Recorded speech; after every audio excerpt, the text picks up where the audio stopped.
নমস্কার বন্ধুরা, আজ আমি বানাতে চলেছি একেবারে গ্রামের একটা ঘরোয়া রেসিপি সর্ষে দিয়ে পটলের ঝাল। এই রান্নায় নেই কোনো বাড়তি ঝামেলা, নেই দামি উপকরণ, তবুও এর স্বাদ একবার খেলেই মনে থাকবে সারা জীবন। আর তোমরা যারা একেবারেই পটল খেতে পছন্দ করো না, তারা একবার এই পদটা বানাবেন, তাহলে দেখবেন কতটা সুন্দর খেতে। প্রথমে আমি পটলের খোসাগুলোকে ভালো করে ছাড়িয়ে নিয়েছি। এরপর আমি বটিতে পটলের দুদিকে একটু করে মুখটা কেটে দেব, যাতে তেল মশলা ভালোভাবে ঢুকতে পারে পটলের মধ্যে। আর দেখো, আমার পটলগুলো কিন্তু সব কাটা হয়ে গেছে। এরপরে আমি জলে ভালো করে ধুয়ে নেব। পটলগুলো ভালো করে ধোয়া হয়ে গেলে আমি কিছুক্ষণ তুলে রেখে দেব। দেখো, আমার পটলগুলো কিন্তু ধোয়া হয়ে গেছে। এবারে আমি একটা শিলে সর্ষে আর কাঁচা লঙ্কা বেটে নেব। সর্ষে আর কাঁচা লঙ্কা দিলে পটলের স্বাদটা আরও বাড়িয়ে দেবে। আর এই রান্নাটা করতে আমাদের অনেক উপকরণ যে লাগবে তা নয়, খুব অল্প সময়ের মধ্যে আমরা এটা বানিয়ে ফেলতে পারবো। ভালো করে সর্ষে আর কাঁচা লঙ্কাটাকে বেটে নিতে হবে। দেখো, আমার কিন্তু সর্ষে আর কাঁচা লঙ্কা বাটাটা তৈরি। এবারে মা আমাকে উনুনটা ধরিয়ে দিচ্ছিল। আসলে সেদিন বড্ড হাওয়া দিচ্ছিল, সেই কারণে উনুন আমি কিছুতেই ধরাতে পারছিলাম না। এই দেখো, আমাদের কিন্তু উনুনটা ধরানো হয়ে গেছে। কড়াও চাপিয়ে দিয়েছি, তার মধ্যে দিয়ে দেব অল্প করে সাদা তেল পটলগুলো ভেজে নেওয়ার জন্য। প্রথমে একটু সামান্য তেল দিয়ে পটলগুলো ভাজা ভাজা হয়ে গেলে আমরা পটল ভাজাগুলোকে একটি জায়গায় তুলে নেব।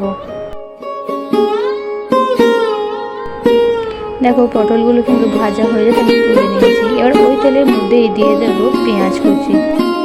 পেঁয়াজটা ততক্ষণ ভাজতে হবে যতক্ষণ না পেঁয়াজের কালারটা লাল লাল হয়ে যাচ্ছে। আর তার মধ্যে আমি দিয়ে দেবো 4টে গোটা কাঁচা লঙ্কা।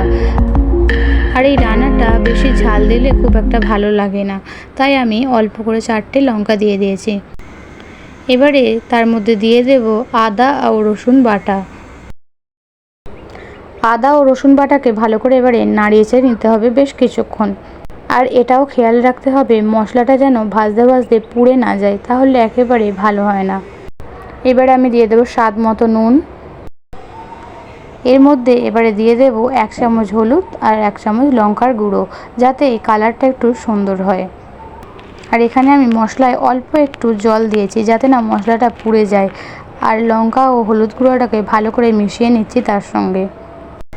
এবারে যে ভাজা পটলগুলো আমি তুলে রেখেছিলাম আগে ভেজে, সেইগুলো মশলার মধ্যে দিয়ে বেশ কিছুক্ষণ ধরে নেড়ে চেড়ে নেব, যাতে পটলের মধ্যে মশলাটা ভালো করে ঢুকে যায়। আর তাহলে পটলটা কিন্তু খুব ভালো লাগবে খেতে আমাদের। পটলটা বেশ কিছুক্ষণ কষিয়ে নেওয়া হয়ে গেছে। এবারে আমি ওর মধ্যে দিয়ে দিচ্ছি জল। জলটা দিয়ে বেশ কিছুক্ষণ ফুটিয়ে নেব। দেখুন, জলটা কিন্তু ফুটে এসেছে। এবারে আমি এর মধ্যে দিয়ে দেব আগে থেকে যে সর্ষে আর কাঁচা লঙ্কাটা বেটে রেখেছিলাম সেটা। এটা দিয়ে দিলে তরকারিটা একটু ঘন হয়, আর কালারটা তো একেবারেই পাল্টে যাবে। সর্ষে বাটাটা দিয়ে বেশিক্ষণ কিন্তু আমি ফোটাবো না, কারণ সর্ষে বাটা দিয়ে যদি বেশিক্ষণ তরকারি ফোটানো হয় তাহলে তরকারি কিন্তু তেতো হয়ে যেতে পারে। এবারে আমি স্বাদ মতো চিনি দিয়ে দেব। চিনি দিলে তরকারিটা বেশি ঝালও হবে না, বেশি মিষ্টিও হবে না, খুব সুন্দর একটা টেস্ট আসে। দেখো, তরকারি কালারটা কিন্তু পুরোপুরি বদলে গেছে, কত সুন্দর একটা কালার এসেছে। এবারে তরকারিটা অন্য একটি জায়গায় ঢেলে নেব। আর সর্ষে পটল রান্নার জন্য কিন্তু বেশি কিছু উপকরণ লাগে না। গ্রামের রান্না বেশি কিছু উপকরণ না লাগতে পারে, কিন্তু স্বাদ অপূর্ব হয়। আমার তো খুব ভালো লেগেছে রেসিপিটা। তোমাদের কেমন লাগলো কমেন্ট করে জানিও। আর আমার চ্যানেলটিকে সাবস্ক্রাইব করে আমার পাশে থেকো।